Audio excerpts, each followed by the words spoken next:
Yeah, I hear you. All right, what's up, y'all? All right, so I got my boy with me today. Another kid that I've known for quite a bit of time, pretty much my whole time that I was in Huntsville. I've gotten to see him, play and develop. This young man is not probably, he is the best wide receiver in the state of Alabama to me. And I think that a lot of people will agree. But I have Ty Doughty with me today. We've interviewed before. We talked about kind of your process before, but some stuff has changed since then. I think that was almost 2 years ago now that we interviewed before. It was. So how you been, man? I've been good. Everything's been good. Just blessed. Just trying to get right for Mercer. I leave in about 2 weeks. So In just two trying to get weeks? right. Yeah. You going out there for camps or where y'all going down there for? Like I'll be down there like practices and stuff will start in around 2 weeks. We start Okay. lifting and stuff, going over the playbook OTAs. Okay. Mercer. He Yeah. won. I told y'all he's nothing to play with, man. Nothing to play with. All right, so let's start at the beginning. So for everybody that doesn't know you, I know a lot of people in the area, of course, know who you are. But people here in Atlanta, for those that may not know your story, Mm. let's start at the beginning.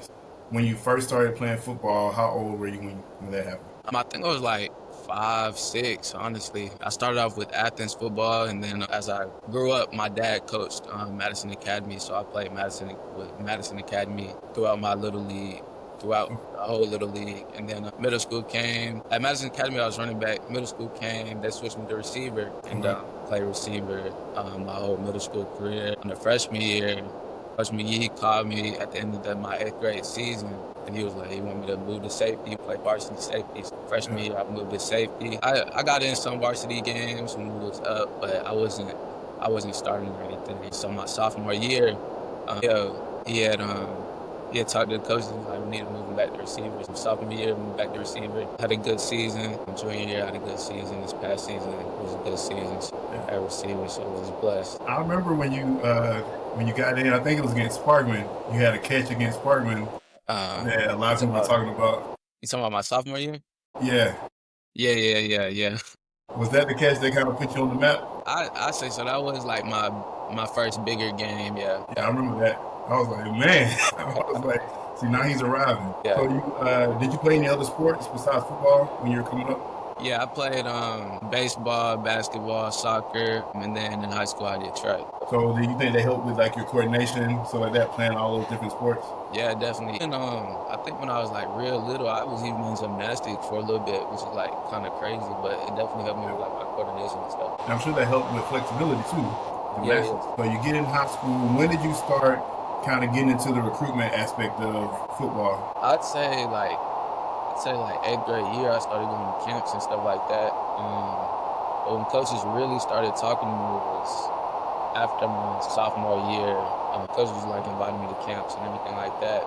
Until the very end, my recruitment process, and I ended up flipping at the last minute. So do you think when you first started kind of getting that earlier on recruitment, did you know early that you were going to go to college, or was there any doubt in your mind, like I don't know if I'm going to go, I don't know if my height or my size or anything's going to be a factor? Did you ever have those moments? I mean, I knew from the beginning I wanted to play college football. The height and like size aspect always did kind of hinder me a little bit, but Yeah. I knew that was always the goal, playing college football. So how did you overcome that? Because you can't do anything about height. It's height is Yeah, what it is. So how did you kind of overcome that? Because you're still, a lot of people say if you have your size and your height, E1 is going to be a little bit harder.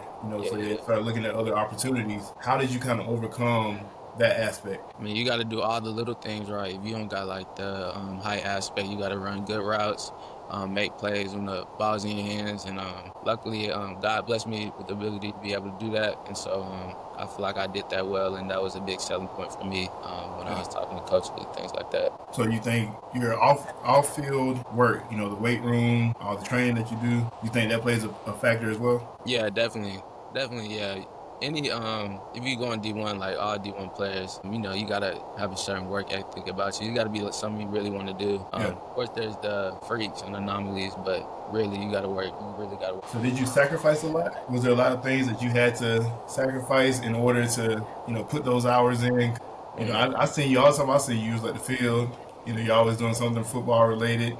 And then those spare moments that you did have, I was hitting you up like, come get on the Vertimax. So Yeah, like, Yeah. Was there a lot of sacrifice, for you to, get to this point? Yeah, it was definitely like, you just can't go out every night, things like that. But when you have a good group of people around you, Yeah, us, Taylor, Dylan, the people we was working with back in the day, we was on the Max. When you have those people to push you, it's a lot easier. And it makes it fun too. So I'm super glad to have people like that around me. absolutely. I'm glad you said that. That goes into, because as an adult, we tell y'all all the time, watch who you hang around, Yeah, watch who's around you. And I think a lot of times kids think we're just talking about the obvious thing. You know what I'm saying? yeah, Don't hang around somebody that has a gun, or don't hang around somebody that does drugs. But you can have people in your life that aren't necessarily bad, but they just don't have the work ethic that you have. And exactly. so, Yeah, you're trying to go get some work in, but your homeboy's like, nah, let's go to McDonald's, or let's yeah, yeah. go, such is over here.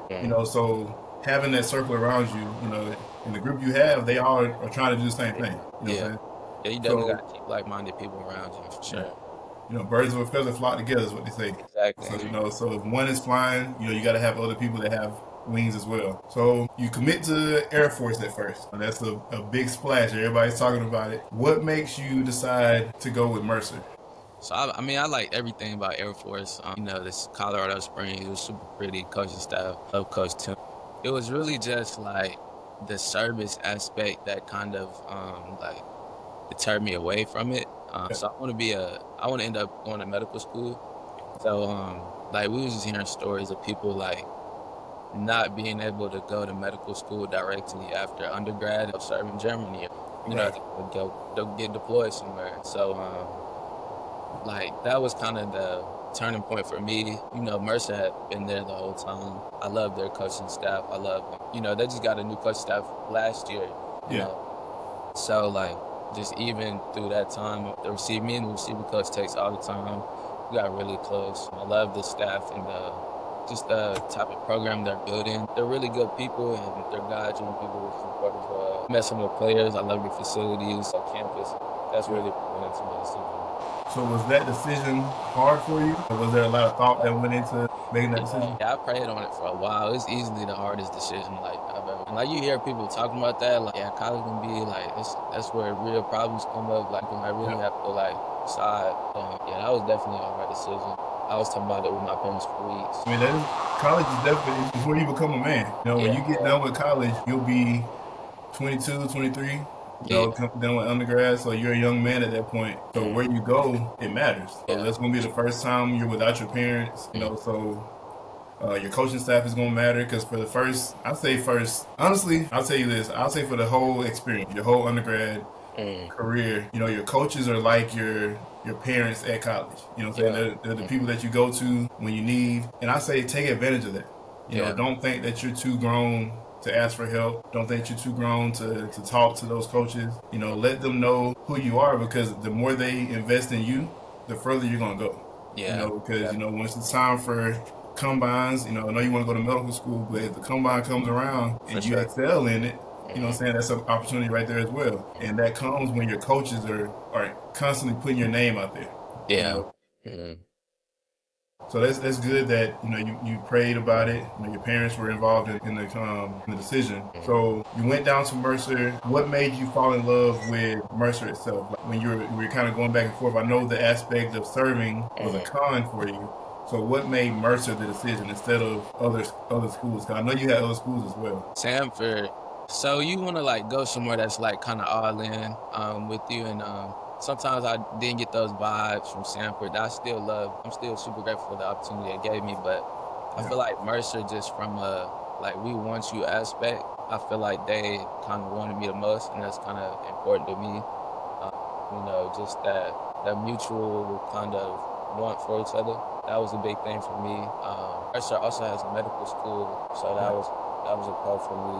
And like I said, like just the relationship that me and the coaching staff built, it was something that I really enjoyed. That was a big like stepping stone for me why I chose them. Exactly, All yeah, right. You're gonna need everybody you can possibly have in your corner, just like in high school. know what I'm saying, every person that can come along and move you in a positive direction, you're going to need those people. This will be a time where you got to get up on your own. You got to do everything for yourself. Your professors aren't going to be on top of your head about coming to class and stuff, so you got to make those decisions for yourself. So you're going to want people to hold you accountable. That's the great thing about athletics is even once you get to college, you still have somebody holding you accountable. A normal student walking into the doors, they may skip class every Friday, and that professor is not going to say anything to them.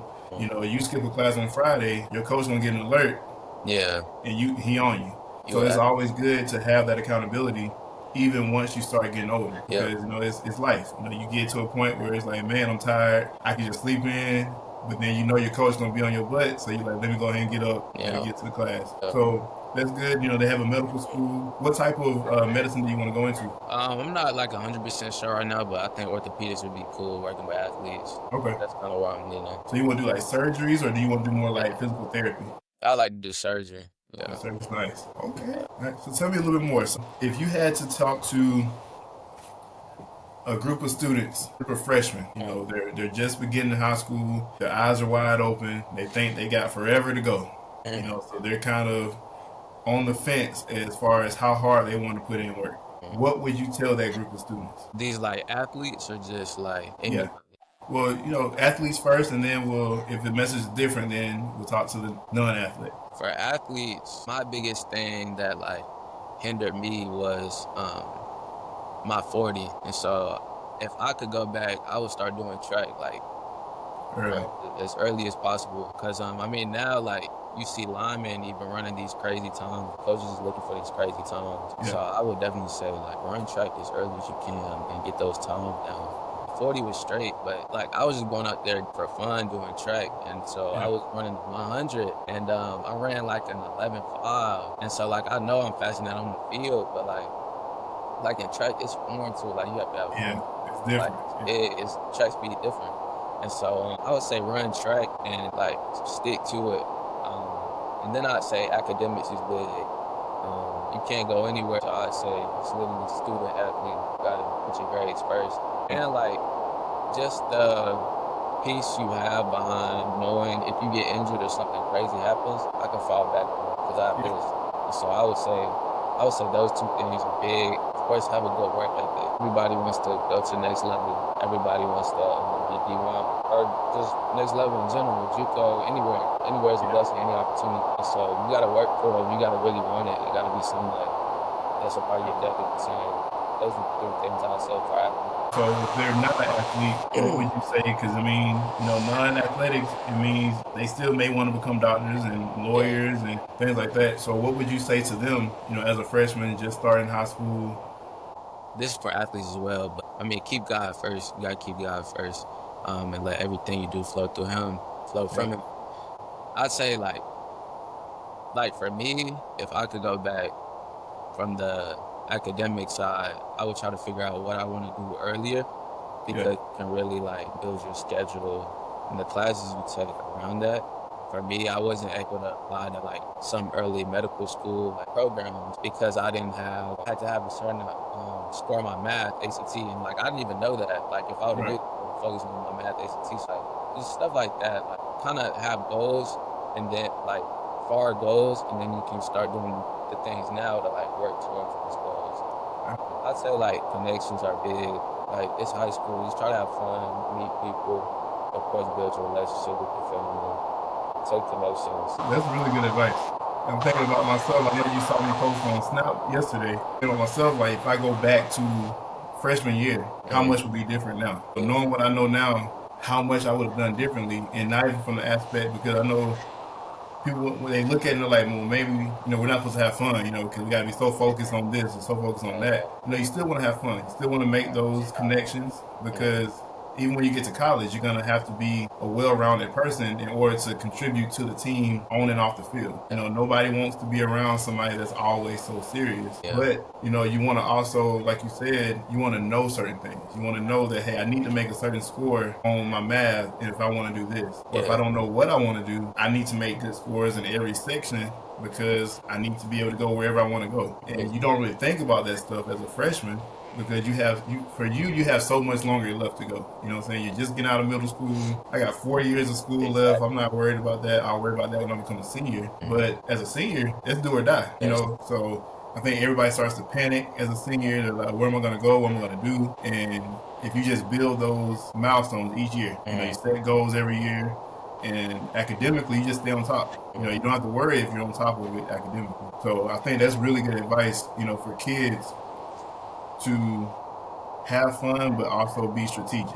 You know what I'm saying? Exactly. To know I have to watch out for myself because, like you see now, your group of friends, as good as they are, y'all Mhm. aren't going the same place. Yeah. You know, Mhm. so what you do doesn't affect Miles.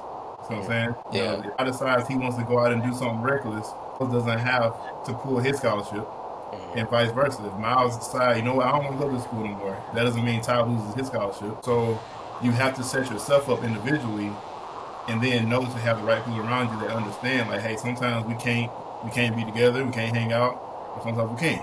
Mhm. So it's really good advice, really sound advice.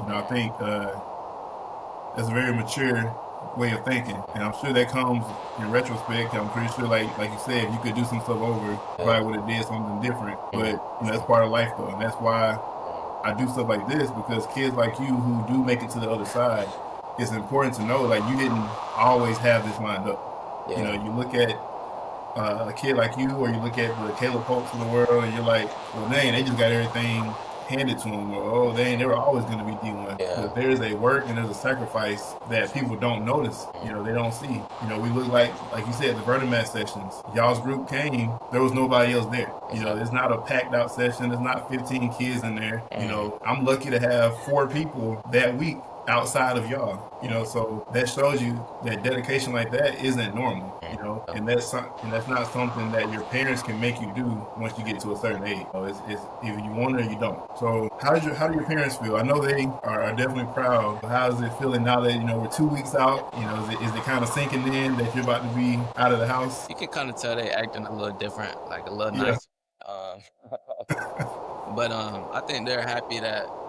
I mean, I think they're happy that I'm going to Mercer instead of Air Force. Yeah, you can tell. I think like it'll really set in like once we're driving down there, and then it'll be hard on my sister because you know we're real close. But I'll be coming back to visit and stuff. And I get the 4th of July week off, so I'll be Okay. cool. Yeah, take advantage of your breaks because you won't get many. You know, as Yeah, an athlete, you won't get many. Take advantage of them. Like I said, yeah, it's gonna sink in. Now on the ride up there, on the ride up there, it's gonna be excitement. But once you unpack that car and you got your dorm set up, it's yeah, gonna hit everybody. You know, that's yeah, a real feeling to know that hey, tomorrow when I wake up, I'm gonna be here. yeah. You know, and everything changes. But for you, again, and to all the athletes out there, this is why it's important to really go hard and set yourself up because when you wake up that next morning, you have a team that you're going to meet, you have coaches that you're going to see, you have a built in family that's already there for you. You know, as a normal, everyday student, you wake up that next day, you have to figure out where you're going to belong. You know Yeah, what I'm saying? Like, who yeah, do I hang with? Do I yeah, join a club? You know, am I gonna like my roommate? You know, are we gonna have similar interests? Athletics and even like clubs and stuff like that. If you can get into different clubs in high school and then you can join those same clubs when you get to college, it kind of gives you a friend group already set up if you don't have anybody coming with you. yeah. That's true. So, I mean, I think that's going to work out for you. So, Mhm. anything else that you want to say to any athletes, especially the ones, I think, importantly, I think the ones that are like in their junior year, going into their senior year right now, like those guys who haven't been recruited yet, like what would you say to them? Like I said, keep God first and just, I mean, go out there and like if you prepare, then you shouldn't be nervous. I mean, I know I was nervous for every game, but like whatever is meant to happen will happen. Go out there, have fun, show what you can do, and just let God handle the rest. I know sometimes it can be real stressful, but at the end of the day, what's meant to happen will happen. So that's what I say. Absolutely. I love it. I love it. All right, Ty, what we're going to do now, we're going to play a game, man. All All right. right. So, I know you're smart, you're very intelligent. We're going to see how quick witted you are. All right. So your jersey number is 11. So I'm not gonna make you name 11 items in 11 seconds. That's a lot of things to name. So we're gonna split it. We're gonna go six. So I'll give you 11 seconds to name 6 items in the category that I give you. All Okay. right. So an example would be name 6 books that you've read. Ah, Okay, so that would be an example. So then I would count down from 11, and you have to name those 6 books. All all right. right. You want to try that one first? Nah, we gotta do it. All right. So here we go. I need a black Sharpie. Hold on, bro. Give me a second. It's your little homeboy right there. All right. So in 11 seconds, name me 6 models of cars. Honda, Toyota, BMW, Mercedes, GMC, 5, 4, 3, 2. BMW. BMW. Time's up. Who's helping you? You got somebody helping you? Nah, I don't, for real. Nobody's here. So, Dang. 5. Yeah, I said Toyota, GNC, Mercedes, BMW. I said one more. You said Honda. Yeah, I said Honda. Dang. So 6. You need a 6th one. Camry? Who? Camry? That's Toyota. Well, I did say model. I didn't say make. So technically, it'd be Camry, Accord. So I mean, it's all right. You're right. All right. So you didn't get that one. All right. So in 11 seconds, name. All right. Who's your favorite football team? College. College. In 11 seconds, name 6 Auburn players that are in the NFL. Go. Like, that was before? Like, it can be anytime? Anytime. All right, Cam Newton, Bo Jackson, Steen White, 6. Asante, Tank 4, Bigsby, 3, 2, and Keandre Lambert. That's it. all right. 11 seconds. Name 6 players from your area. So it could be Madison, Huntsville, Harvest, any of those areas. Name 6 players that are playing D1 athletics in any sport. Okay, Simon, Caleb, AJ, Bryson, 5, 4, 3, Caden, 2. and Jeremiah Daniels. Jeremiah Buckhorn, dude. Wilson. Yeah, that's 6, ain't it? But You didn't even name yourself. I thought, like, besides me. Always toot your own horn, man. Be proud. Yeah. All right, last one. See if I can give you a good one. In 11 seconds, okay. In 11 seconds, name 6 spices or seasonings that you cook with in the kitchen. Go. Pepper, salt, paprika, 8. hot sauce. That's not a seasoning. Hot sauce is a seasoning. 5. Sugar. Sugar's not. Hot honey. Sugar's not a seasoning. I mean, it kind of is. Like, you know how Wingstop put the sugar like on their fries and stuff. Sugar is sugar. Sugar is sugar. Sugar's not a seasoning. But think about it, like you can top it, like you can put like some cinnamon on top of like Cinnamon is a like brown sugar. Sugar? That's not a seasoning. it's not a no. But I give it to you because you're not the first person to say that. I just did one with Chase Bell, and he literally said sugar as well. Like y'all are content that sugar is a. To me. All right. All right. So what else do you have planned, man? Like, so you leaving in 2 weeks? Y'all go down there for OTAs and stuff like that. Do you take summer classes this summer, or are you waiting till fall? I think I will take a class this summer. So what else do you have planned? What are you looking forward to the most as far as off the field? Like, are you excited about anything specific? So like right before I go, I'm going down to the beach, like for 3 days. So that'll be Okay. Yeah. Excited for that? Yeah. Hey, man, I just want to let you know, man, I'm proud of you. You know, it's been fun, you know, to watch you, you know, as long as I've known you, to kind of grow as a player, as a young man. I will be at a game. You're going to be in Georgia, so I'm excited about that. I'm in Georgia now, so I'll definitely get to come and see you play. But Hopefully, I'll get to work with you again on Vertimax at least once. Sure. But keep doing what you're doing. Go as far as you can. You will be a doctor in the future, but I also think you have a future in football if you choose to take it. So go as far as you can go, man. I appreciate it. I appreciate you coming on with me. For sure. Thank you for having me.